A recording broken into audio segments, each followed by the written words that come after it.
Have you ever been petting your dog, everything calm, he seemed relaxed, and suddenly he turned and bit you? No warning, no obvious reason, and the first thing that crossed your mind was, what did I do wrong? Most people assume it's aggression, that the dog is difficult, badly trained, or that something is wrong with him. Even some start to think the animal doesn't truly love them, but that's wrong. In most cases, a sudden bite is not anger, it's not cruelty, it's communication. It's your dog trying to tell you something he has no words to express, and something you unintentionally didn't know how to hear.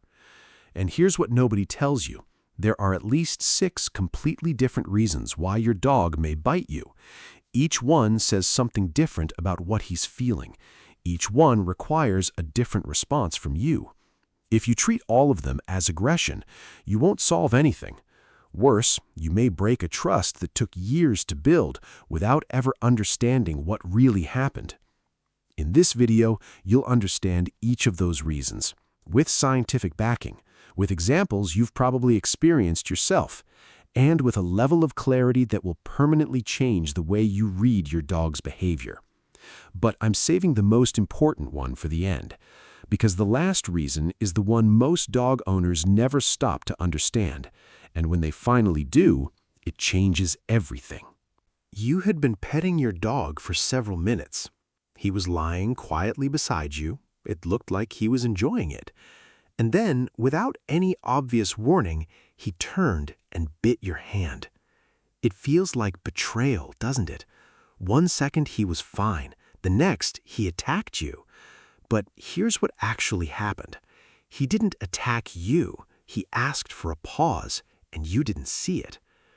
Dogs have what researchers call a stimulation threshold, an individual limit for how much physical contact they can process before entering sensory overload. That limit is different for every dog. It depends on age, life history, personality, even the kind of day he's having. And the problem is that the signals that appear before that limit is reached are almost invisible to people who don't know what to look for. A yawn in the middle of a petting session, a quick tongue flick over the nose, a slight tension in the body under your hand even if he hasn't moved away, a head turning a few inches to the side, eyes breaking contact with your face. These are not signs of a relaxed dog. They're signs of a dog reaching his limit. A study published in the Journal of Veterinary Behavior found that most owners interpret these signals as signs of enjoyment precisely because they're so subtle and happen gradually. The problem is not that the dog bites without warning. The problem is that the warning exists, but it wasn't recognized. And here's the emotional part that few people stop to consider. The fact that he warned you before biting means he trusted you. He gave you a chance to understand. He expected you to listen. When you learn to read these signals, you don't just prevent the bite, you respond to what he was asking for.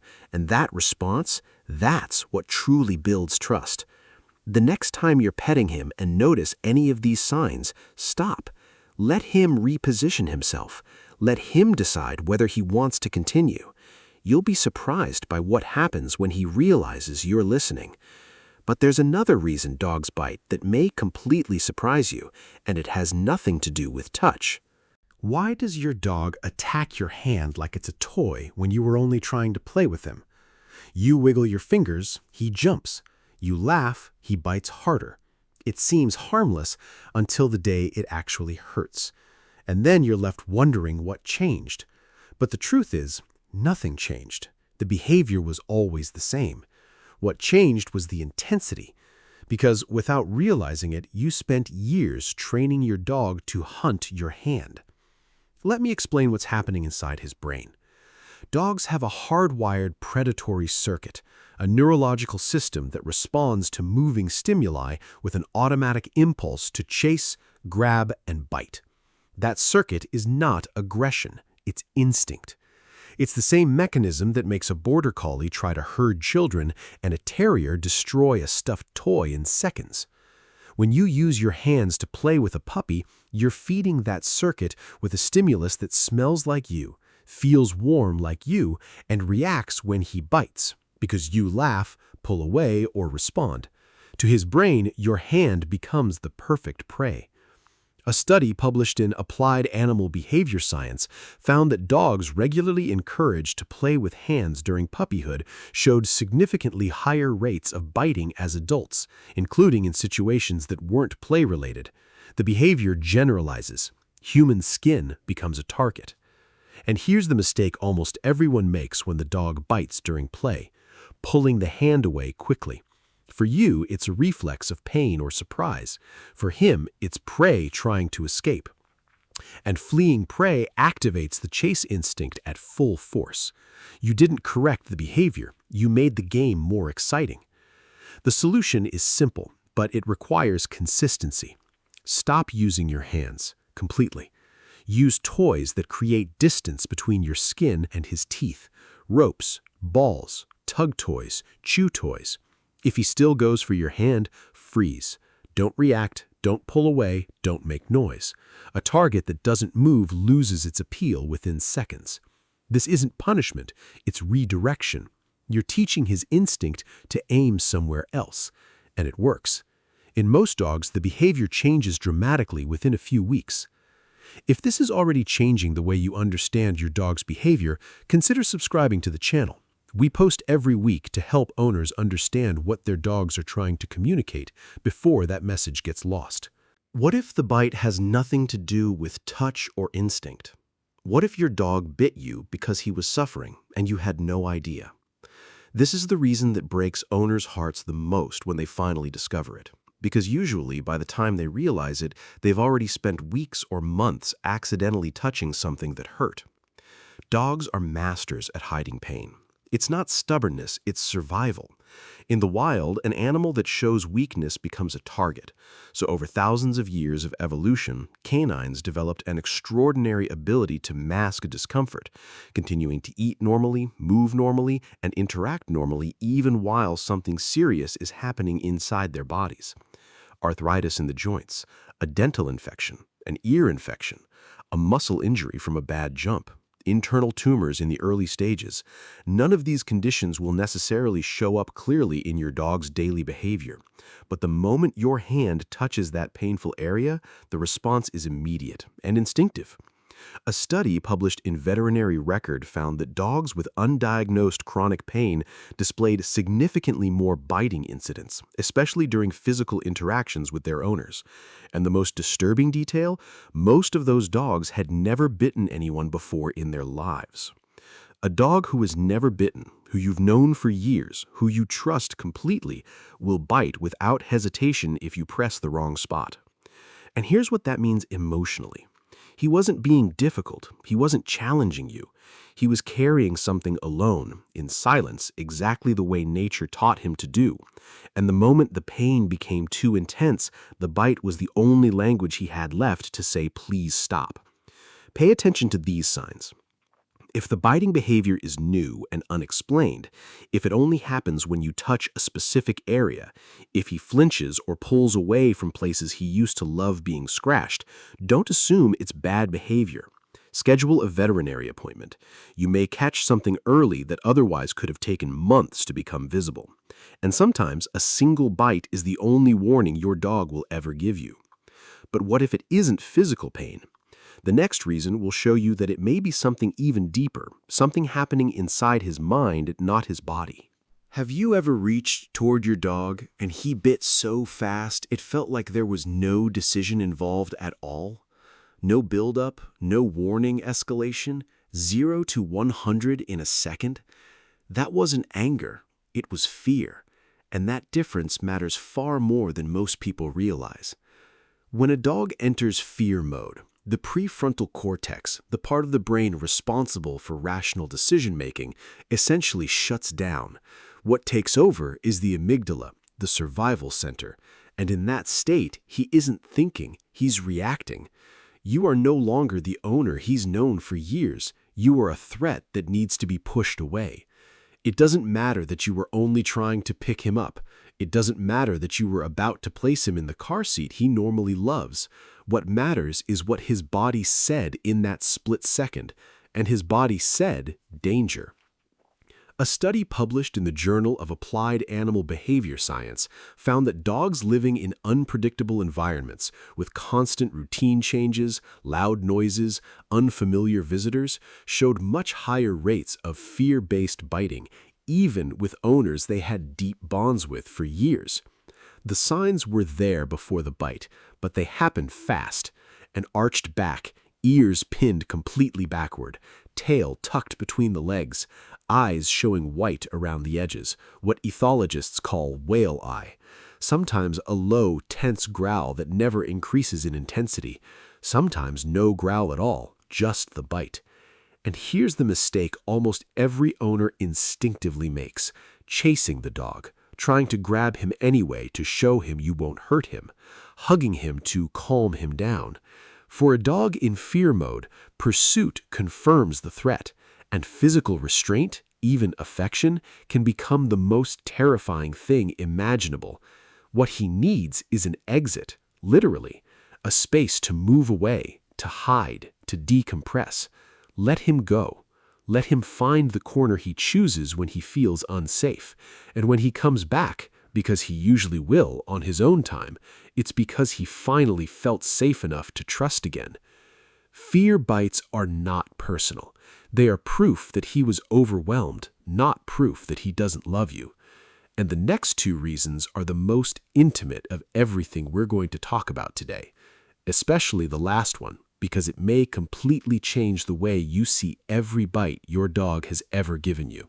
This is where the story starts to change. Because until now, every reason had one thing in common. The bite was a reaction to something wrong: overstimulation, misdirected instinct, pain, fear. But this reason is different. This is your dog using his mouth not to defend himself, but to communicate with you as if you were part of his pack. Let me explain what happens in canine social dynamics. Canids living in groups use physical contact, including gentle mouth pressure, as one of their primary forms of social communication. It's not aggression, it's language. It's the equivalent of what humans do with a touch on the shoulder, a handshake, or a hug. Ethologists call this behavior an appeasement bite, a calming, affiliative type of mouthing. It doesn't come from tension, it comes from belonging. You can recognize this kind of bite by the way it happens. Usually, it's a soft hold on the wrist or hand without real pressure. He isn't trying to hurt you, he's holding you, almost as if he's saying, "Stay here, you're mine." Research on social behavior in canids shows that this type of mouth contact is more common between individuals with strong social bonds, and that domestic dogs often transfer this behavior to the owners they feel most attached to. The stronger the bond, the more likely the behavior is to appear. And here's the mistake many people make: punishing this behavior without understanding what it means. When you scold your dog for an appeasement bite, you are not correcting aggression. You are rejecting an attempt to connection, and he won't understand why. That doesn't mean you should allow any kind of biting without boundaries. It means your response needs to be conscious and proportional. If the pressure becomes too strong, calmly redirect him. But if it's only gentle contact, recognize what he's trying to tell you before anything else. He included you in his group, not as a human, as part of what belongs to him. And the final reason will show you the purest form this can take, and why, when it happens, it may be the most intimate thing a dog can do with you. Have you ever been sitting on the couch with your dog beside you, completely relaxed, and he started gently nibbling on you? Slowly, without any tension, almost as if he were simply holding your hand between his teeth, and you had no idea what to make of it? Now you're going to understand.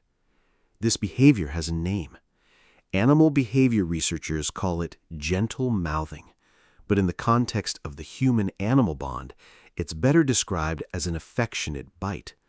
And what it represents is probably the closest a dog can come to saying, "I love you," with his body. Here's where it comes from. Puppies communicate with their mother and litter mates through constant physical contact, licking, leaning against each other, and soft mouthing. Ethologists call this allogrooming, mutual care between members of the same social group. It's how bonds are reinforced. It's how belonging is confirmed. And when a puppy grows up and develops a deep attachment to a human, that behavior doesn't disappear. It transfers. You become the target of that caregiving instinct, the receiver of the same language he once used with his mother. And neuroscience backs this up.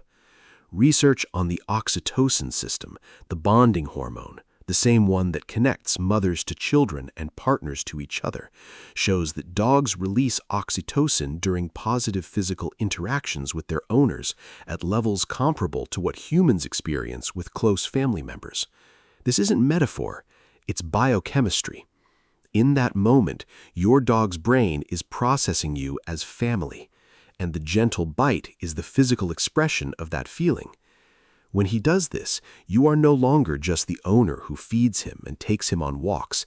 You are the safest being in his world. He is in the most vulnerable state a dog can be in, relaxed, unguarded, without fear or defense. And he chose to stay beside you. And he chose to tell you that in the only language he has. The biggest mistake you can make in that moment is pulling your hand away, yelling or scolding him, because to him you just rejected the closest thing he has to saying, "I love you." So the next time he does it, stay still, breathe, let him stay there. That quiet little moment that seems so small in the middle of an ordinary day is not small to him. It never was. If you watched all the way to this point, you're exactly the kind of owner we want here. Not the kind of person who simply has a dog, the kind who wants to truly understand the dog they have. That's why this channel exists. Every week, we take behaviors you see every single day and explain what they actually mean, backed by science, without fluff, and always with the bond between you and your dog at the center of it all. If that resonates with you, subscribe. It'll cost you one click, and it may give you back years of conversations you never realized you were already having with him. And before you leave the video, tell me something in the comments. Which of these reasons made the most sense to you? Which one have you experienced with your own dog without ever fully understanding it before? Write it down below. We read every single comment.